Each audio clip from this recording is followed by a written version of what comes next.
ఈ వీడియో చూసే ముందు ఒక లైక్ కొట్టి మన ఛానల్ని సబ్స్క్రైబ్ చేసుకోండి.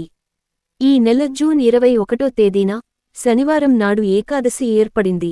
జ్యేష్ఠ మాసంలో బహుళ పక్షంలో వచ్చే ఏకాదశిని యోగిని ఏకాదశి అని అంటారు. శనివారంతో ఏకాదశి కలిసి రావడం చాలా విశేషం. ఈ ఏకాదశి వేళ సుమారు 102 సంవత్సరాల తర్వాత అరుదైన పారిజాత యోగం ఏర్పడుతుంది. ఈ వీడియో మీ కంటపడిందంటే మీరు ఎంతో అదృష్టవంతులు. మరి ఇంతటి శక్తివంతమైన ఏకాదశి రోజున కొన్ని విధివిధానాలను పాటిస్తే ఇక ఈ సంవత్సరమంతా పట్టిందల్లా బంగారమే. ముందుగా ఈ వీడియోకి ఒక లైక్ కొట్టి ప్రతి ఒక్కరూ జై శ్రీరామ్ అని కామెంట్ చేయండి. ఏకాదశి అంటేనే వెంకటేశ్వర స్వామికి అంకితం. శనివారంతో ఏకాదశి రావడం ఇంకా విశేషం. కాబట్టి జూన్ 21 శనివారం నాడు ప్రతి ఒక్కరూ వెంకటేశ్వర స్వామిని పూజించండి. ఏకాదశి రోజున వెంకటేశ్వర స్వామిని పూజిస్తే ఇక మీ జన్మ ధన్యమైనట్లే. శ్రీనివాసుడు త్వరగా ప్రసన్నమయి మీ కష్టాలన్నీ వెంటనే గట్టెక్కించి కోరిన కోర్కెలను తక్షణమే నెరవేరుస్తాడు. కాబట్టి ఈ ఏకాదశి రోజున ఉదయాన్నే నిద్రలేచి ఇల్లంతా శుభ్రం చేసుకుని, ఆడవాళ్లు తలస్నానం చేసి ఉప్పు నీటితో ఇల్లంతా శుభ్రం చేసుకుని, ఇంటి గడపలకు పసుపు రాసి, ఇంటి గుమ్మం ముందు ముగ్గులు వేసుకుని ఇంట్లో దీపారాధన చేసుకోవాలి. ఈ రోజున చేసే పూజలకు కోటి జన్మల పుణ్యఫలితం లభిస్తుంది. ఏకాదశి రోజున పసుపు రంగు వస్త్రాలు ధరిస్తే మీ జాతకంలో విపరీతమైన అదృష్టం కలిసొస్తుంది. ఇంట్లో పూజ ప్రారంభించే ముందు పూజ గదిలో ఒక చిన్న ముగ్గు వేసి వెంకటేశ్వర స్వామి పటానికి గంధం బొట్లు పెట్టి స్వామివారిని పూలతో అలంకరించి ఇంట్లో పూజ చేసుకోవాలి. విశేషంగా ఏకాదశి రోజున పసుపు రంగు పుష్పాలతో దేవుడిని పూజిస్తే మీ పూజకు రెట్టింపు పుణ్యఫలితం లభిస్తుంది. విష్ణుమూర్తికి అత్యంత ప్రీతికరమైన వాటిలో తులసి దళాలు ఒకటి.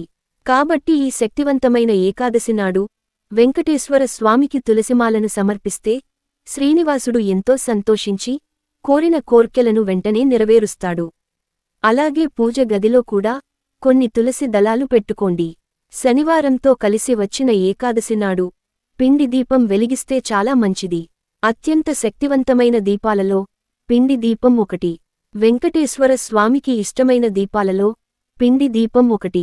కాబట్టి ఈ ఏకాదశి రోజున బియ్యపిండితో ఒక చిన్న ప్రమిదను తయారుచేసి పిండి ప్రమిదకు కుంకుమ బొట్లు పెట్టి నువ్వుల నూనెతో కాని ఆవు నెయ్యితో కాని దీపారాధన చేసుకోండి.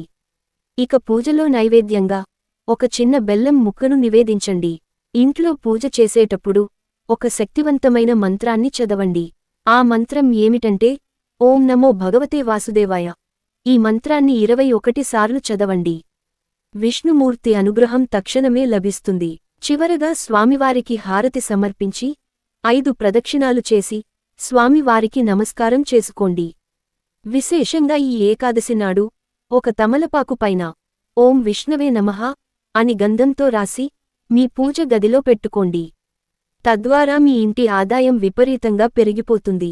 ఎవరైతే కటిక పేదరికంతో ఇబ్బంది పడుతున్నారో, తరచూ డబ్బు సమస్యలతో బాధపడుతున్నారో అలాంటివారు ఈ ఏకాదశి రోజున తులసి మొక్కను తప్పకుండా పూజించండి.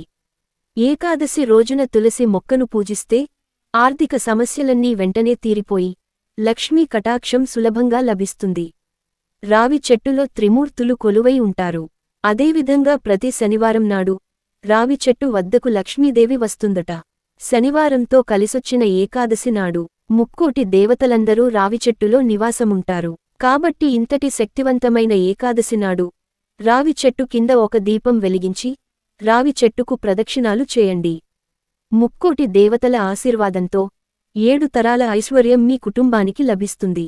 అలాగే ఈ ఏకాదశి రోజున ప్రతి ఒక్కరూ రావి చెట్టును ముట్టుకుని రావి చెట్టుకు నమస్కారం చేసుకోండి. ఈ రోజున ఎవరైతే రావి చెట్టును ముట్టుకుంటారో అలాంటి వారికి పట్టిందల్లా బంగారమయం అవుతుంది. ఎన్నో అద్భుతమైన శుభ ప్రయోజనాలు కలుగుతాయి. అదేవిధంగా ఒక రావి ఆకును తెచ్చుకుని మీ బీరువాలో కాని మీ పర్సులో కాని పెట్టుకోండి. ఇక మీ ఇంట్లోకి పుష్కలంగా ఐశ్వర్యం చేరుతుంది. ధనానికి లోటు లేకుండా మీ ఇంటిపై లక్ష్మీ అనుగ్రహం ఉంటుంది. మన జ్యోతిష్య శాస్త్రాలలో రాగి కలశానికి చాలా విశిష్టత ఉంటుంది. రాగి కలశంలో త్రిమూర్తులు నివసిస్తారు.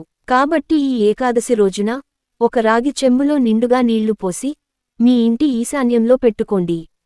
కుటుంబంలో ఉన్న సమస్యలన్నీ వెంటనే తొలగిపోతాయి. మరీ ముఖ్యంగా ఈ ఏకాదశి నాడు సాయంత్రం 6 దాటిన తర్వాత ఇంటి గుమ్మం ముందు 2 దీపాలు వెలిగించి ఇంటి గుమ్మానికి హారతి ఇవ్వండి.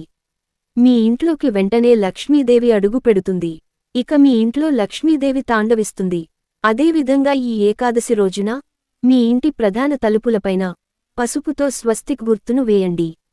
మీ ఇంటికున్న అష్టదరిద్రాలు తొలగిపోయి మీ ఇంటికి అష్టైశ్వర్యాలు ప్రాప్తిస్తాయి. ఎవరైతే నరదిష్టి సమస్యలతో ఇబ్బంది పడుతున్నారో, అలాగే అనారోగ్య సమస్యలతో బాధపడుతున్నారో అలాంటివారు ఈ ఏకాదశి రోజున నీటిలో 2 లవంగాలను వేసుకుని తలస్నానం చేయండి. భయంకరమైన నరదిష్టి దోషాలన్నీ వదిలిపోతాయి. అలాగే ఈ శక్తివంతమైన ఏకాదశి నాడు ఏదైనా వెంకటేశ్వర స్వామి దేవాలయానికి వెళ్లి స్వామివారికి తులసి మాలను సమర్పించండి. మరీ ముఖ్యంగా ఈ ఏకాదశి రోజున ఏదైనా విష్ణు దేవాలయంలో ధ్వజస్తంభం దగ్గర నెయ్యి దీపం వెలిగిస్తే ఆర్థిక సమస్యలన్నీ వెంటనే తొలగిపోయి మీ ఇంటికి అఖండ రాజయోగం సిద్ధిస్తుంది. అంతటి మహిమ ఈ ఏకాదశికి ఉంటుంది. ఇక వివాహమైన ఆడవారు ఏకాదశి రోజున ఉపవాసం ఉంటే చాలా మంచిది. ఈ రోజున ఉపవాసం ఉంటే మీ కుటుంబం మొత్తం సుఖసంతోషాలతో జీవిస్తారు. ఏకాదశి రోజున తెల్లవారుజామునే నిద్రలేవాలి. అలాగే మధ్యాహ్న సమయంలో నిద్రపోకూడదు. ఈ ఏకాదశి రోజున విష్ణు సహస్రనామాలు చదివితే కోటి జన్మల పుణ్యఫలితం లభిస్తుంది. ఏకాదశి రోజున తులసి దళాలను కోయకూడదు. అలాగే నలుపు రంగు వస్త్రాలను ధరించకూడదు. సంతాన ప్రయత్నాలు చేసే దంపతులు ఈ ఏకాదశి రోజున రావి చెట్టుకు 11 ప్రదక్షిణాలు చేయండి. ఖచ్చితంగా సంతానయోగం కలుగుతుంది. అలాగే ఏకాదశి రోజున సాయంత్రం సమయంలో ఎట్టి పరిస్థితుల్లోనూ ఉప్పు తినకూడదు. అలాగే ఏకాదశి రోజున చేసే దానాలకు ఉత్తమ ఫలితాలు పొందవచ్చు. ఈ వీడియో మీకు నచ్చితే లైక్ చేసి సబ్స్క్రైబ్ చేసుకోండి.